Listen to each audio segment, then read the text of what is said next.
یہ عمل ہے تو چھوٹا، لیکن ایسا عمل ہے جو آپ کی تقدیر کو بدل سکتا ہے۔ بہت ہی آسان عمل ہے جسے مرد حضرات بھی کر سکتے ہیں اور عورتیں بھی کر سکتی ہیں۔ یہ عمل کیا ہے اور اس کی طاقت کیا ہے، اس حوالے سے آپ کو نبی کریم صلی اللہ علیہ وسلم کے دور کا ایک واقعہ سناتا ہوں۔ پیارے بھائیوں اور میری بہنوں، آپ نے اس ویڈیو کو بغیر اسکپ کیے دیکھنا ہے تاکہ آپ اس عمل کو اچھی طرح سے سمجھ سکیں۔ روایات میں آتا ہے کہ نبی کریم صلی اللہ علیہ وسلم نے اپنے ایک صحابی سے پوچھا کہ کیسے دن گزر رہے ہیں، تو صحابی نے عرض کیا، یا رسول اللہ صلی اللہ علیہ وسلم کیا بتاؤں، بہت ہی مفلسی اور غربت کے دن ہیں۔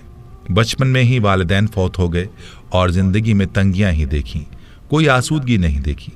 نبی کریم صلی اللہ علیہ وسلم اپنے صحابی سے باتیں کر رہے تھے کہ حضرت جبریل علیہ السلام تشریف لائے اور آپ صلی اللہ علیہ وسلم کو یہ اطلاع دی کہ جس صحابی کے ساتھ آپ بات کر رہے ہیں اس کی زندگی کل ظہر تک ہے۔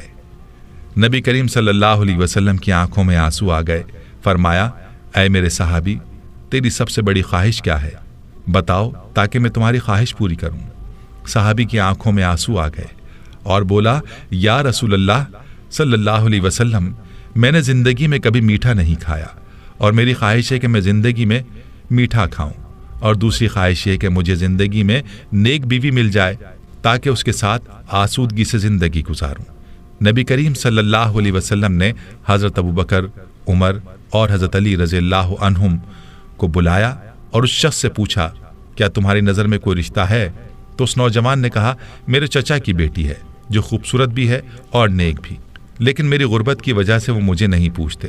تو نبی صلی اللہ علیہ وسلم نے اس کے چچا کو بلایا اور فرمایا کہ تم اپنی بیٹی کا رشتہ اس صحابی کو دے دو جو تمہارا بھتیجا ہے، اور فرمایا کہ میں نے اس کا نکاح تمہاری بیٹی کے ساتھ کر دیا ہے۔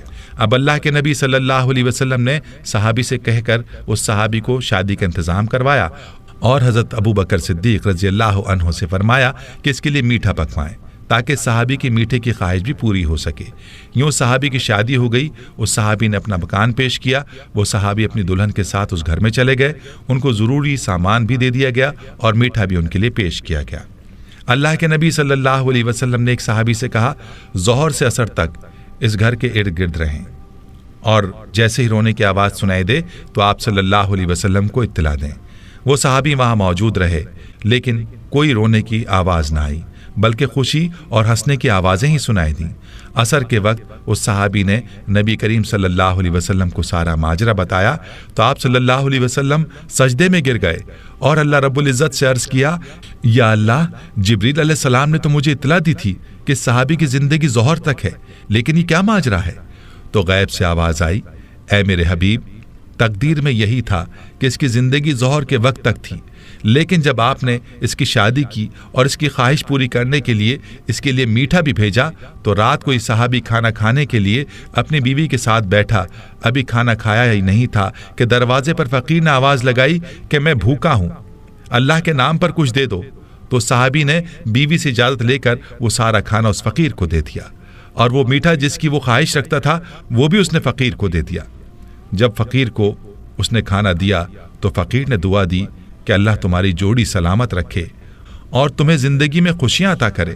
تو میری عزت کی قسم، مجھے اس نوجوان صحابی کی ادا پسند آئی اور میں فقیر کی دعا کو ٹال نہ سکا، یوں اس کی زندگی کو میں نے بڑھا دیا۔ تقدیر کا لکھا یہی تھا کہ اس نے ظہر کے وقت مر جانا تھا، لیکن صدقے نے اس کی جان بچا لی۔ پیارے بھائیوں اور میری بہنوں، یاد رہے کہ صدقے میں اور دعا میں اللہ نے بڑی طاقت رکھی ہے۔ یہ دعا ہی ہے جو تقدیر کو بھی بدل دیتی ہے، اور صدقے میں بھی یہ طاقت ہے کہ وہ آفات اور آنے والی بلاؤں کو دور کر دیتا ہے۔ تو میرے بھائیوں، آج کا جو عمل ہے وہ صدقہ ہے۔ آپ نے اپنے مسائل کے حل کے لیے صدقہ کرنا ہے، اپنی پریشانیوں کو صدقے سے دور کرنا ہے، اور صدقہ بھی ایسا ہو جو کہ ضرورت مندوں کی ضرورت کو پورا کرے۔ ورنہ آج کل جو رواجی صدقہ ہم دیتے ہیں، روپیہ 2 روپیہ پکڑا دیے، 5-10 روپے دے کر ٹال دیا، ایسا صدقہ نہ ہو، بلکہ ہم ضرورت مندوں کو تلاش کریں اور ان کی ضروریات کو پورا کریں، صرف اور صرف اللہ کی رضا کی خاطر، اور کوئی مقصد بیچ میں نہ ہو۔ جب اس طرح کا صدقہ کریں گے تو پھر آپ دیکھیں گے کہ آپ کی پریشانیاں کیسے دور ہوتی ہیں اور آپ کی تقدیر کیسے بدلتی ہے۔ ہمیں چاہیے کہ اپنے ارد گرد رشتہ داروں میں دیکھیں کون ہے جو نادار ہے، جو مفلس ہے، اس کی مدد کریں، اور اپنے دروازے پر آنے والے فقیر کو ہم خالی نہ لوٹائیں بلکہ اس کی ضرورت کو پورا کریں، پھر دیکھیں کہ آپ کی پریشانیاں اور بیماریاں کیسے ختم ہوتی ہیں اور آپ کی آفات و بلیات سے کیسے حفاظت ہوتی ہے۔ پیاری بہنوں اور میرے بھائیوں، جب بھی آپ کو کسی پریشانی کا سامنا ہو تو صدقہ کر دیا کریں، اللہ کے فضل سے پریشانی دور ہو جائے گی۔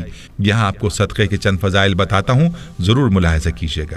یاد رہے کہ صدقہ اللہ تعالیٰ کے غصے کو دور کرتا ہے اور بری موت سے بچاتا ہے، جیسا کہ ابو سعید خدری رضی اللہ تعالیٰ عنہ کہتے ہیں، رسول اللہ صلی اللہ علیہ وسلم نے فرمایا، پوشیدہ صدقہ اللہ تعالیٰ کے غضب کو ٹھنڈا کر دیتا ہے، صلہ رحمی عمر میں اضافہ کرتی ہے، نیک عمل آدمی کو برائی کے گڑھے میں گرنے سے بچاتا ہے۔ رواہ بہقی۔ ایک اور روایت میں آتا ہے کہ قیامت کے دن مومن اپنے صدقے کے سائے میں ہوگا، اور اسی حوالے سے مرزد بن عبداللہ رضی اللہ عنہ نبی کریم صلی اللہ علیہ وسلم کے بعض صحابہ سے روایت کرتے ہیں کہ انہوں نے رسول اللہ صلی اللہ علیہ وسلم سے سنا، آپ فرماتے تھے کہ قیامت کے روز صدقہ ایماندار کے لیے سایہ ہوگا۔ رواہ احمد۔ اور یاد رہے کہ معمولی چیز کا صدقہ بھی آگ سے بچا سکتا ہے، جیسا کہ پہلے بھی ذکر کیا گیا کہ ایک کھجور بھی اگر اخلاص کے ساتھ اللہ کی راہ میں دے دی جائے تو اس کا اجر بھی پہاڑ جتنا ہوگا۔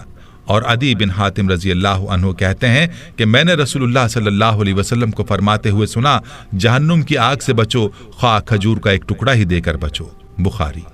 دوستو، معلوم ہوا کہ اللہ کی راہ میں دی ہوئی ایک کھجور بھی انسان کو جہنم کی آگ سے بچا سکتی ہے۔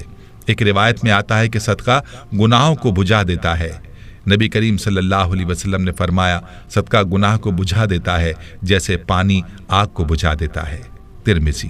دوستو، صدقہ دینے کا فائدہ ایسا ہے جو دوسروں سے بڑھ کر ہے۔ خود ہی سوچ لیجئے کہ پانی کس تیزی سے آگ کو بجھانے کا کام کرتا ہے، اور صدقے کی مثال بھی اسی طرح سے ہے کہ گناہوں کی آگ کو ایسے ہی بجھاتا ہے، یعنی مٹاتا ہے جیسے پانی آگ کو۔